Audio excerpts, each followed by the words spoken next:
Waheguru Ji Ka Khalsa, Waheguru Ji Ki Fateh. Welcome to the segment of Kales Gur a-sabad-a-day. Our recitation for the day is as follows. Gauri Mahalla Panjama Kal Kales Gur Sabad Nivare Havan Jaan Rahe Sukh Sare Pੈ Pin Se Nirbhav Har Tyaya साध संग हर के गुण गाया रहाओ चरण कबल हृदय अंतर तारे अगन सागर गुर पार उतारे बूढ़त जात पूरे गुर काढे जन्म जन्म के टूटे गाडे कहो नानक तिस गुर बलिहारी जिस भेटत Gat bhai hamari. This Shabad is a eulogy to the Guru, to the principle of knowledge, to that immutable wisdom, which is the underlying theme of Sikhi for Guru Nanak. At the end of this Shabad, Guru Arjan says, Kaho Nanak, tis Guru balihari, jis petat gat bhai hamari. I am in submission to that Gur, spiritual wisdom, dissipated, knowing which, assimilating which, Gati Bhai Hamari. Now, Gat, of course, means emancipation, also means motion, movement. So, in other words, for a mind that was frozen in the ego for a long time, it eventually moved because of the principle of Guru wisdom. And it is to that wisdom that the Guru submits himself. To say that this Balihari,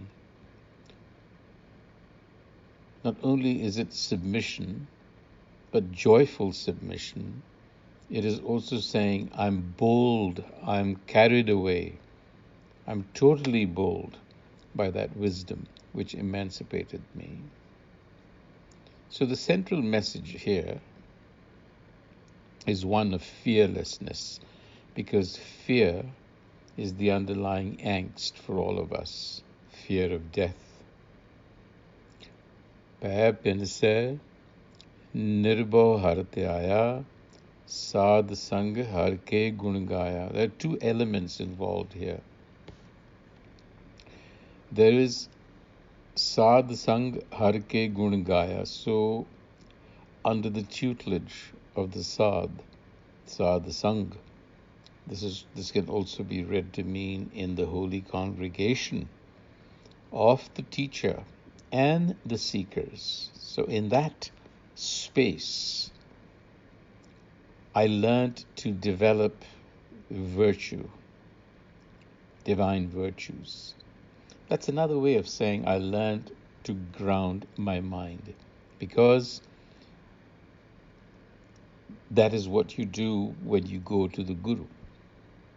You learn how to ground the mind through one, Gunagaya, as is indicated here, which is the development of virtues and qualities. That's the very first step in Sikhi, is reining in the senses. That has to happen. And then Tyaya, Har Tyaya, Pੈ Pin Se Nirbhav Har Tyaya. So the development of virtues goes hand in hand with grounding the mind, with training the mind, focusing the mind on the self within. And then the Guru says, by meditating on the fearlessness, the quality of fearlessness of the Har within, my fear of death disappeared. Pä bin se. Here the fear is the fundamental primary fear of death. So once the mind is grounded through the cultivation of virtue and attention. You could call it contemplation, you could call it meditation. The idea is there are many ways to ground the mind, to center it. Once that happens, wisdom begins to assert itself because it's innate to us. And the fear of death evaporates. Why?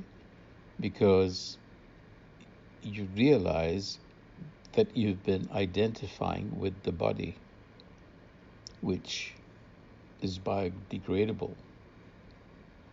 And once you see the picture, that fear evaporates. Now, the mind in its ego-haume state is afflicted. So the Guru says, Kal Kales Gur Sabad Nivare. Kal Kales, in this age, Kal, in the age of Kali, if you will, Kal Yug, it is seen as, it is characterized by strife, discord, discontent, moral degradation.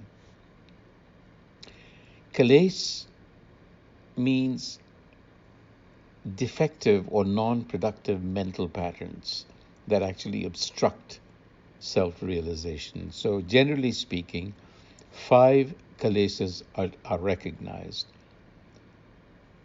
namely spiritual ignorance, avidya, ego consciousness, attachment and revulsion to things and objects, and clinging, the tendency of the mind to cling to life.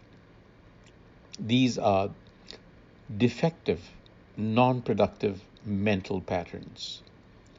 Kales Gur Sabad Nivare. So Gur Sabad, Sabad is the oral testimony of the Guru, the enlightener. The spiritual wisdom as it is expressed by the Guru enlightener is the Sabad, the word. Guru Arjan says, it is the antidote, Nivare. It protects me from the mind's afflictions, meaning the mind's defective mental patterns are corrected by the word of the Guru, the Sabad of the Guru. And when those patterns are corrected, Avan Jaan Rahe, Avan Jaan, coming and going. You could read this to mean that the wavering of the mind stops. Avan Jaan Rahe. Rahe is to rest, stop. And what happens? Sukha Sare, wholesomeness. Wholesomeness is experienced. And so therefore this wisdom has to be absorbed and it has to descend from the mind into the heart. It has to be taken to heart. Charan Kaval Rid Antar Tare. When the lotus feet, he calls that wisdom the lotus feet because the lotus is a symbol of spirituality, enlightenment. So this wisdom is indeed that lotus.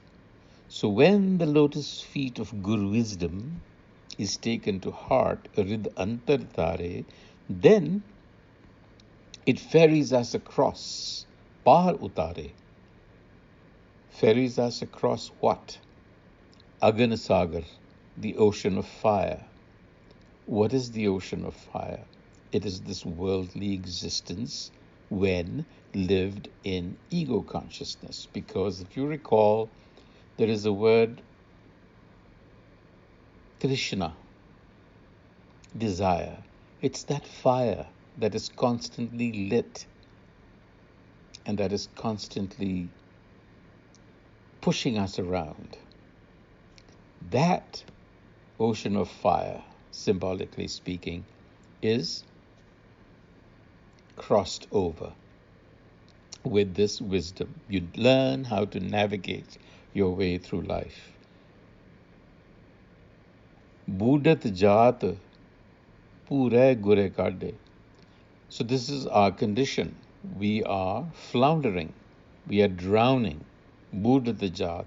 That's how we are right now. But that perfect wisdom restores us. It saves us. Janam janam ke tute gande.